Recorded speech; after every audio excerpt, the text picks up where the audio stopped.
Hey everyone, me again, talking about fasting, but wait, don't turn it off. I'm only going to talk to you for a few minutes, and I guess really want to focus again on the question, why fast? Why would we do it? There's a verse in the Bible that talks about the time when God was leading his people Israel through the wilderness, and it says that he did it to teach them that man doesn't live on bread alone, but from every word that comes from the mouth of God.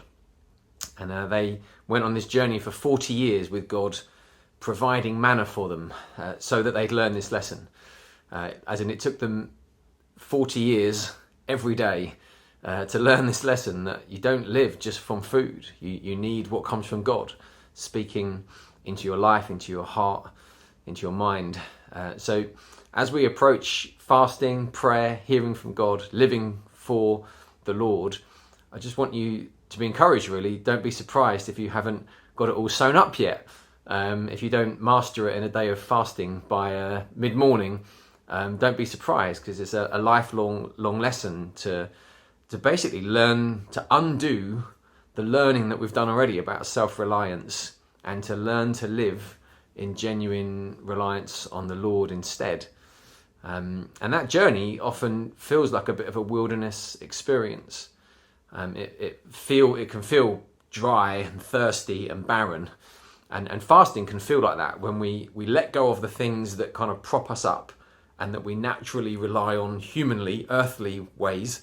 When we let go of them, what we find is what's left just feels weak, and that is sometimes a necessary journey to go on, to find that weakness, in order to be able to make the decision, now I want to really lean into the strength, the life, the joy that can only come from the Lord. And that's the journey that Jesus wants to keep taking us on in all of life. And fasting is like a bit, I don't know, like a crash course in going there.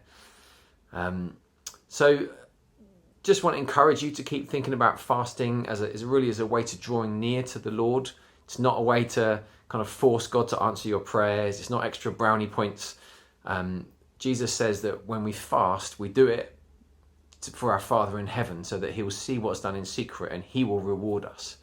And the reward is him. It's himself. He doesn't reward us with extra toys. He rewards us with himself, with the gift of his presence, with a reliance on him that truly satisfies. And fasting has this kind of double action formula, you might say, if you were advertising it on TV. It has like a twin effect, a dual effect. On the one hand, if you feel really hungry for God, then fasting is an appropriate action, because it's a way of expressing your hunger for God, of saying, I'm more hungry for God than I am for food. I need God more than I need food, and therefore for this day or this week or for however long, I'm choosing no food, please. I'm after the Lord exclusively. And fasting is a profound way to express that and to give expression to it. But the kind of the double action, which I think is perhaps where we need it most, is that fasting is really powerful when we don't feel hungry for God, when we actually feel a bit disengaged from the Lord, or we feel like our spirit is not alive in him, where we feel actually quite content with the things of the world. Then actually fasting really comes into its own. It's a way of making a decision and just knowing, I need my heart to be inflamed with God. I need Jesus to breathe into me like this fresh hunger for him, because I'm way too content with the things of this world. And if you're feeling a bit like that, if you're feeling a bit spiritually sluggish, a bit spiritually dry, a bit disengaged, then actually fasting is a way that we ourselves, is a spiritual discipline we can choose, where we say, I'm actually deliberately letting go of these things that threaten me with their sufficiency, because I'm trusting that as I let go, I'm trusting as I turn to the Lord, something of his supernatural power and life will be brought to life in me, will be birthed in me. So it's a real decision of faith to trust him and look to him. We don't fast because we're trying to show God how impressive we are, or anyone else how impressive we are. Fasting does exactly the opposite thing.